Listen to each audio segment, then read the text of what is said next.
চরণ ধুলি গঙ্গে মেখেছে, বরাবরই দিয়েছে নাম সংকীর্তনে। কি বাবা দেয়নি? তাহলে এই যুগের মতো এত বড় দয়ার ভগবান আর কোন যুগে পাবো? কোন যুগে পাবো?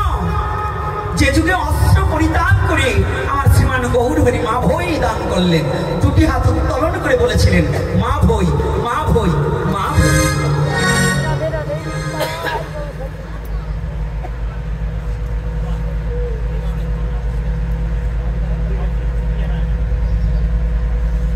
রিভাবটা কমান বাবা, রিভাবটা কমান।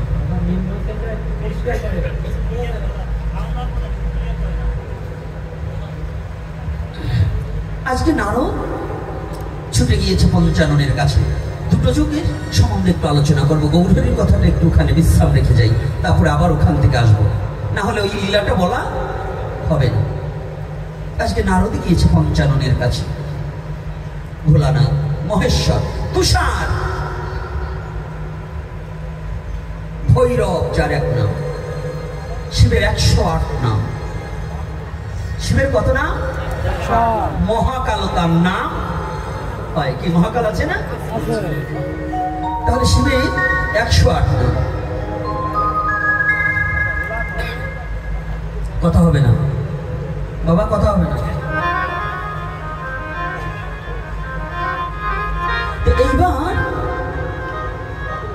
নারদকে জিজ্ঞাসা করেছে ভগবান শিবের কাছে।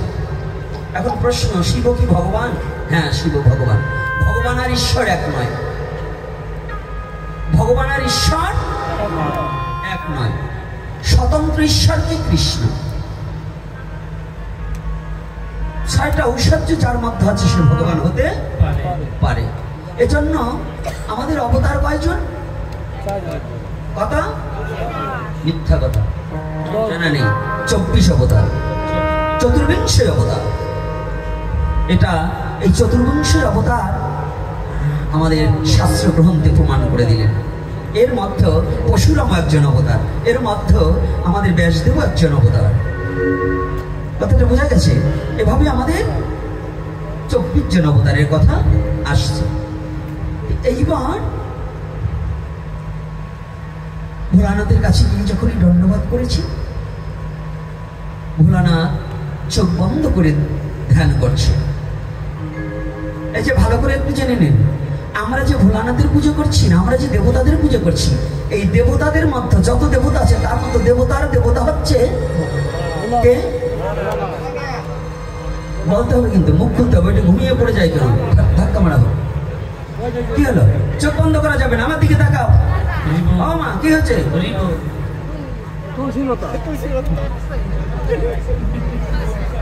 যেগুলো হরিনামে ঘুমাবে খালি আমাকে একটু ইশারা দেবে, আমি এখান থেকে তুলসীর পাতা দিয়ে দিব চোখে। আর চোখে তুলসীর পাতা দেয় কখন?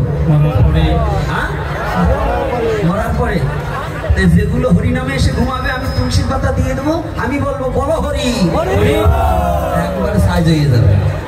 সাবধান, খালি দেখবে। ও মা বাবা, এমন মধুর কৃষ্ণ নামে যারা ঘুমিয়ে পড়বে তারাই তো মরা, ওরাই মরা। ওদের কর্ণপুরে হরিনাম যাচ্ছে, এই জন্য চোখ মেলতে হবে। আর আমার চোখটা একটু শকুনের চোখের থেকে বেশি খারাপ, একেবারে সামনাসামনি তো পড়ে যায়। এইবার যখন প্রণাম করেছে, পঞ্চানন উঠে বলছে, কি বাবা, ও না তুই কাঁদছিস কেন? আমাদের দেবতাদের যত ঝামেলা সব তুই মীমাংসা করিস, আমরা তোকে শরণাপন্ন হই। আজকে অসময় তুই কেন শরণাপন্ন হলি আমাকে? আচ্ছা, অসুর আর দেবতাদের মধ্যে যত ঝগড়া, এটা কে মীমাংসা করেছে? কে? ভগবানের সাথে অসুরদের সাথে যে ঝগড়া, এটা মীমাংসা করেছে কে? তাহলে নারদ কিন্তু খারাপ ব্যক্তি নয়। আজকে কি করেছে?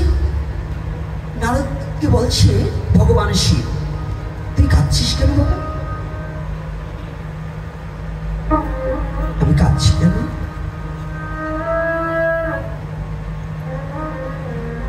আমি কাঁদছি কেন?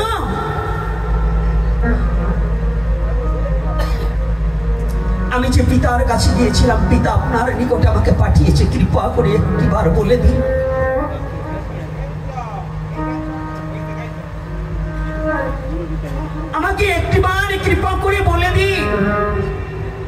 আমি কোথায় গেলে একটু ভক্তি ধন পাবো? ভক্তি শূন্য দেহেতে কখনো গোবিন্দ ভজন হয় না।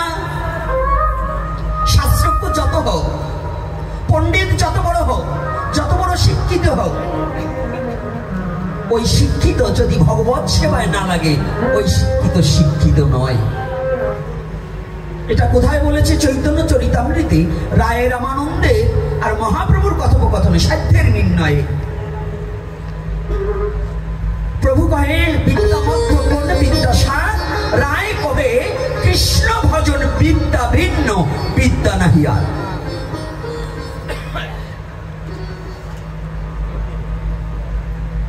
কৃষ্ণ ভজন বিদ্যা ভিন্ন, বিদ্যা নাহি আর।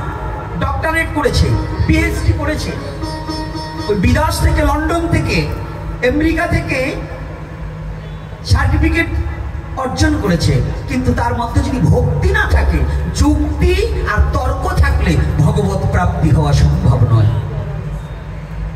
যেখানে যুক্তি আছে সেখানে ভক্তি নাই, আর যেখানে ভক্তি আছে সেখানে যুক্তি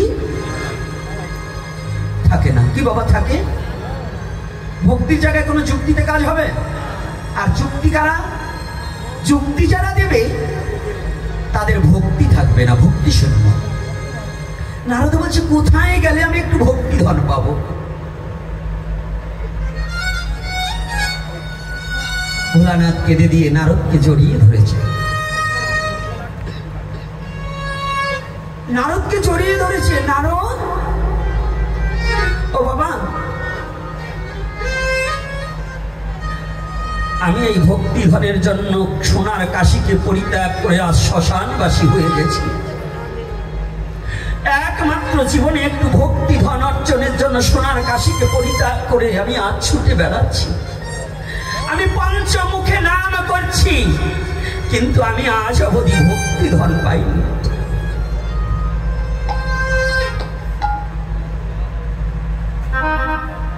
যদি ভক্তিধন পেতে হয়, চলে যাও ভগবান বিষ্ণুর কাছে। আবার ভগবানের কাছে এসেছে বিষ্ণু। প্রভু, আমি যেখানে গিয়েছি সবাই একে একে আমাকে দূর দূর করে তাড়িয়ে দিয়েছে, কেউ আমাকে চরণে স্থান দেয়নি, আপনিও কি আমাকে তাড়িয়ে দেবেন?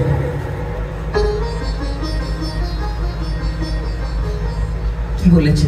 সবাই বলল আপনার কথা। নারদকে জড়িয়ে ধরেছে ভগবান বিষ্ণু। নারদ, আমি ভগবান হয়েও ভক্তি ধন আমার কাছে নেই, জানো নারদ? একমাত্র এই ভক্তি ধন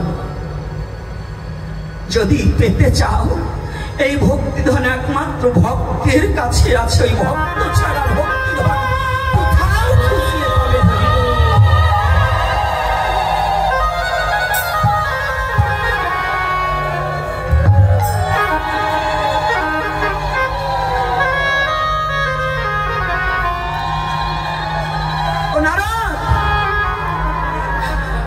আমি এই ভক্তি ধন খুঁজের জন্য কলির যুগে নিজেই ভক্তদের ভাবাপন্ন হয়ে, আমি দুহু অঙ্গ এক অঙ্গ হয়ে, কলিতে গৌরাঙ্গ হয়ে ভক্ত সঙ্গ করব।